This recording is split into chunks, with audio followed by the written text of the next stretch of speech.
Have you ever felt completely out of balance, just stressed, dissatisfied, or kind of lost? Well, today in this explainer, we're unpacking something absolutely fascinating that tackles exactly that. We're looking at the Eightfold Path. And look, it's so easy to picture ancient philosophies as these dusty, boring relics trapped in old books. But this is the exact opposite. It's an incredibly practical, living prescription for a balanced life. It's basically a timeless medical diagnosis for the human condition.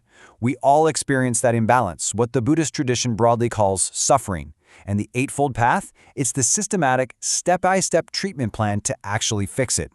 And here's the coolest part. You can think of it less like a belief system and more like, well, a training program for your consciousness. It completely flips how we normally view ethics. Think about an athlete, right? You don't become an Olympic sprinter just by sitting around believing in running. No way. You actually have to train.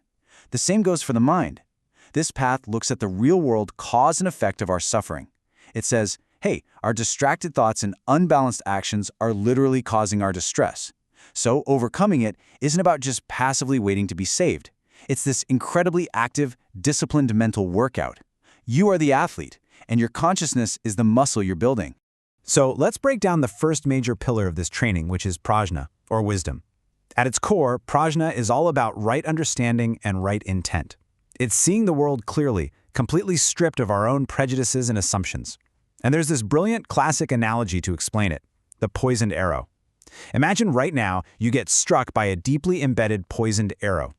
If a surgeon runs up to save you, you wouldn't say, whoa, hold on, don't pull it out until I know the guy's name who shot me and exactly what kind of wood this arrow is made of. I mean, if you do that, you're going to die before you get your answers.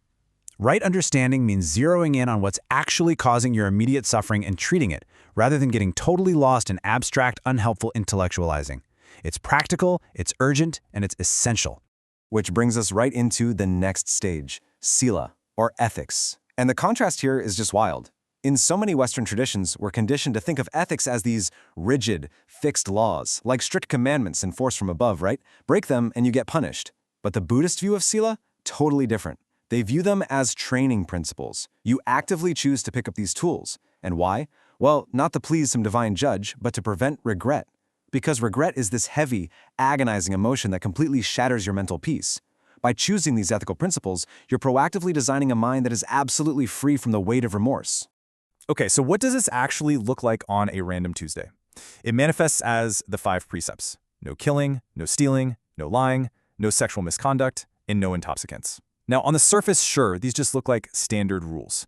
But let's go a layer deeper and look at the interplay between the individual and the collective. These aren't just personal hurdles to jump over. They are the literal fabric of social harmony. Think about cause and effect here. If I train myself every day not to steal and not to lie, I instantly become a walking zone of safety for you.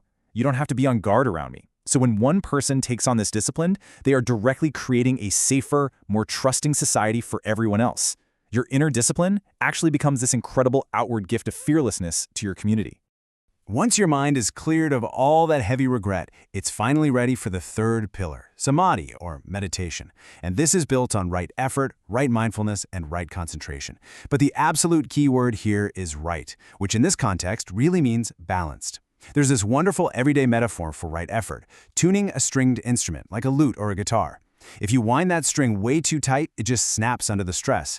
But if you leave it too loose, well, it's totally apathetic and won't play a single note. Right effort is finding that absolute, perfect, resonant tension.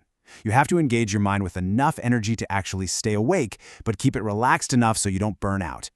But let's be real for a second. How on earth do we actually maintain this kind of discipline? This perfectly tuned lute in our completely frantic, distracted modern world? Honestly, practicing right mindfulness today is a massive challenge.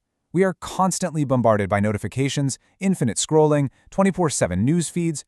Our culture literally monetizes our fragmented attention. It's like our modern environment is purpose-built to rip us out of the present moment and dump us into a state of low-grade anxiety. So applying this ancient athlete-like training today, it requires a huge amount of intentional pushback against the current of society.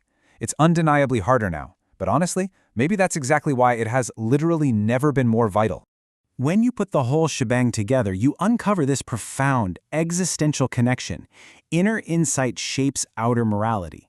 So often we try to force ourselves to be good from the outside in, right? We just grit our teeth and try to follow the rules. But the Eightfold Path flips the script completely. It says that when you cultivate that deep inner insight of Prajna, seeing the world clearly, and you stabilize your mind through the balanced meditation of Samadhi, your outward behavior just naturally transforms. It's not forced, it just happens. When you truly get how interconnected everything is, and your mind is calm, harming someone else simply doesn't make sense anymore. The inner work literally does all the heavy lifting for the outer peace. So that brings us to the end of our explainer today. And I want to leave you with one final provocative question to chew on. What does your own training program look like right now? We've seen how true balance isn't just something that magically happens to you. It's something you actively cultivate, breath by breath, choice by choice. Whether it's managing the tension of your own inner lute or learning to ignore the poisoned arrows of daily drama, you are the athlete of your own consciousness. So take a moment today to reflect. What habits or principles are you actively choosing to bring lasting equilibrium into your life? Thanks so much for joining me, and keep seeking that balance.